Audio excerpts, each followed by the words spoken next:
Halo semuanya, perkenalkan nama saya Anastasia Indraziriu dengan NIM 010432200046 dan saya berasal dari Hubungan Internasional Reguler 22B. Hari ini saya akan membicarakan tentang keamanan internasional secara general dari materi week 1 hingga week 7 untuk memenuhi nilai ujian tengah semester saya di mata kuliah keamanan internasional. Keamanan internasional ini sebenarnya memiliki tujuan untuk mencapai kedaulatan negara dari ancaman-ancaman untuk tetap menjaga kesejahteraan rakyat dan juga rahasia-rahasia negara tersebut. Terdapat dua bagian keamanan nasional, yaitu hard power dan juga soft power. Nah, hard power ini dikhususkan pada sistem keamanan militer dan upaya kemampuan negara untuk memiliki kekuatan dalam mengontrol banyak hal. Nah, berbeda dengan soft power yang lebih berfokus kepada pengaruh yang berhubungan dengan terbentuknya suatu negara, keutuhan wilayah, dan juga kesejahteraan rakyat dalam menjaga dan menegakkan kemandirian baik secara internal maupun eksternal. Nah, keamanan nasional pun dapat dikatakan juga sebagai military strength, di mana ini merujuk pada kemampuan dari kemampuan bersenjata. Hal tersebut adalah hal biasa yang variabel yang sering menjadi pertimbangan tolak ukur yang dipengaruhi oleh banyak faktor bagi kekuatan suatu negara. First adalah instrument power. First sendiri digunakan untuk keefektifan menambah kekuatan yang efektif, dan juga adapun national defense dari angkatan bersenjata untuk menjaga kemampuan bersenjata dalam mempertahankan dan membela sebuah kedaulatan dari suatu negara dan warga negaranya. Besar kemampuan suatu negara dalam melindungi segenap rakyat demi kesejahteraannya, maka dimungkinkan juga semakin tinggi tingkat keamanan negara tersebut dalam membentuk konsep yang berlaku berupa national security dalam upaya pemberlakuan penjagaan segenap negara secara keseluruhan. Nah, penting bagi setiap negara untuk memiliki sistem elemen nasional dan juga usaha untuk menjaga badan nasional dan internasional dapat dipastikan bahwa keselamatan dan keamanan negara termasuk ke dalam kawasan regional dunia. Nah, upaya tersebut termasuk aksi dan juga upaya dalam pengoperasian militer dan juga non-militer. Lalu, menurut buku People, States, and Fear, The National Security Problem in International Relations, karya dari Barry Buzan, upaya mencapai keamanan nasional melibatkan faktor-faktor kompleks seperti identitas nasional, keamanan manusia, dan dinamika kekuasaan internasional. Buzan sendiri menekankan bahwa pentingnya memahami bahwa ancaman keamanan tidak hanya berasal dari serangan militer saja, tetapi juga dari aspek-aspek seperti ekonomi, politik, dan juga sosial. Dalam studi keamanan internasional dari sudut pandang negara atau state-centric, fokus utamanya adalah pada keamanan negara sebagai entitas politik. Pendekatan ini menekankan perlunya melindungi kepentingan negara dari ancaman eksternal. Aspek-aspek utama dari perspektif ini, pendekatan Buzan juga mencerminkan pemahaman bahwa keamanan nasional tidak hanya terbatas pada aspek militer, tetapi juga mencakup dimensi politik, ekonomi, dan lingkungan. Nah, hal ini mencerminkan kompleksitas tantangan yang dihadapi oleh negara-negara dalam menjaga keamanan mereka. Selanjutnya kita akan membahas aliansi. Nah, aliansi ini memiliki berbagai tujuan dan manfaat seperti pembagian dalam bidang pertahanan sehingga dapat meningkatkan perekonomian dan keuntungan yang strategis. Terdapat berbagai macam aliansi seperti aliansi militer, aliansi ekonomi, dan juga aliansi politik. Dalam keamanan internasional, salah satu contoh dari aliansi militer adalah NATO atau North Atlantic Treaty Organization. Negara Great Powers memanfaatkan aliansi untuk memperbanyak sekutu dan juga untuk memperluas kekuatannya. Sedangkan negara kecil menggunakan aliansi sebagai salah satu media yang dapat menjamin keamanan mereka. Nah, mereka bisa seperti NATO atau informal seperti kerjasama militer atau ekonomi.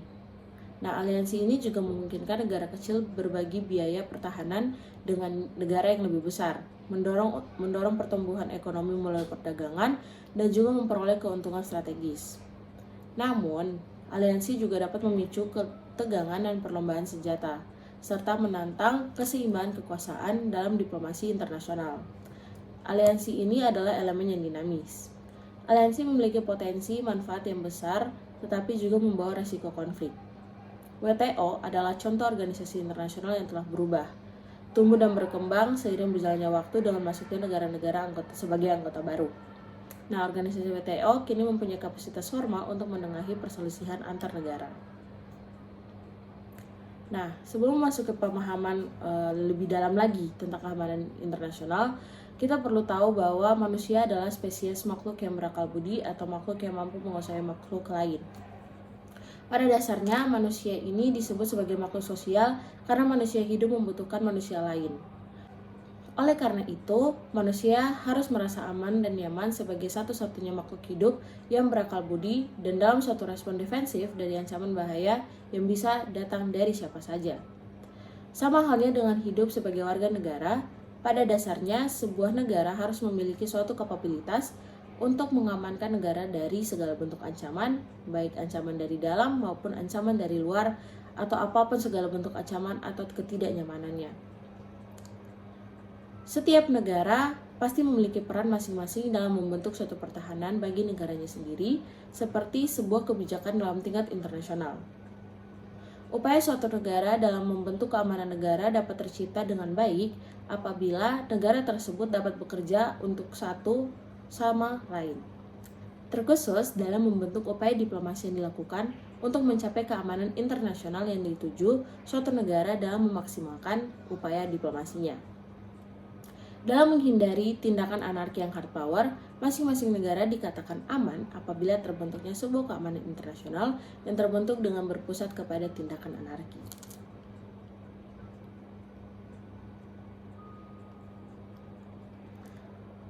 Kita akan lanjut kepada bab tentang Understanding Non-Traditional Security, pasca Perang Dingin. Konsep keamanan ini mengalami perluasan yang signifikan untuk mencakup ancaman yang tidak hanya bersifat militer, tetapi juga menyangkut aspek-aspek non-tradisional. Beberapa perkembangan kunci dalam konsep dan pendekatan untuk keamanan non-tradisional setelah Perang Dingin berakhir yang ditandai dengan kemunduran dari Uni Soviet. Makna dari keamanan dipertanyakan oleh seluruh dunia dengan perhatian yang mulai beralih dari konflik antar negara menjadi konflik dalam negara, yang disusul dengan masalah lingkungan dan tantangan sosial yang muncul pasca Perang Dingin. Perlunya cara pandang baru yaitu non-traditional security bisa dilihat dari perkembangan-perkembangan yang terjadi pada negara-negara yang berada di Global South, bahwa negara-negara tersebut mengalami berbagai masalah seperti economic security, health security, food security, civil wars, genosida, dan masih banyak lainnya. Nah, keamanan bukan hanya tentang militer sebenarnya, melainkan mengenai keselamatan dari individu atau dengan kata lain sebagai human security yang kini menjadi fokus utama pada permasalahan keamanan sebuah negara. Lalu, yang saya pelajari selanjutnya adalah tantangan keamanan ini semakin kompleks dan melibatkan dinamika yang beragam, seperti ancaman non-tradisional tadi, perubahan iklim, dan ketidakstabilan politik. Nah, diambil dari buku US Army War College, mungkin menyoroti perlunya adaptasi strategi keamanan untuk mengatasi perkembangan tersebut. Fokus pada keamanan holistik, termasuk aspek-aspek seperti diplomasi, perkembangan ekonomi, dan keamanan manusia, mungkin bisa menjadi sorotan dalam konteks ini. Nation state, walaupun masih dianggap sebagai aktor utama, tetapi sekarang banyak aktor lainnya selain nation state seperti aktor negara, seperti MNC, NGO, and failed states, dan ungoverned regions. Muncul peluang baru untuk kerjasama internasional, pertukaran pengetahuan, dan percepatan pembangunan. Kebijakan atau policy maker yang efektif harus memiliki pemahaman yang mendalam tentang dinamika internasional. Nah, ini mencakup mengidentifikasi dan memahami kepentingan berbagai aktor, baik itu negara atau non-negara, serta mengetahui aliansi dan koalisi yang terbentuk di sekitar suatu masalah internasional. Memahami stakeholder ini membantu kita dalam merancang kebijakan untuk mempertimbangkan berbagai perspektif, mencegah konflik, dan juga mempromosikan kerjasama internasional yang lebih efektif. Nah, Barry Buzan yang tadi kita telah bahas, dia adalah seorang ahli keamanan internasional yang memiliki kontribusi signifikan dalam memahami kawasan regional dan juga hubungannya dengan struktur keamanan internasional.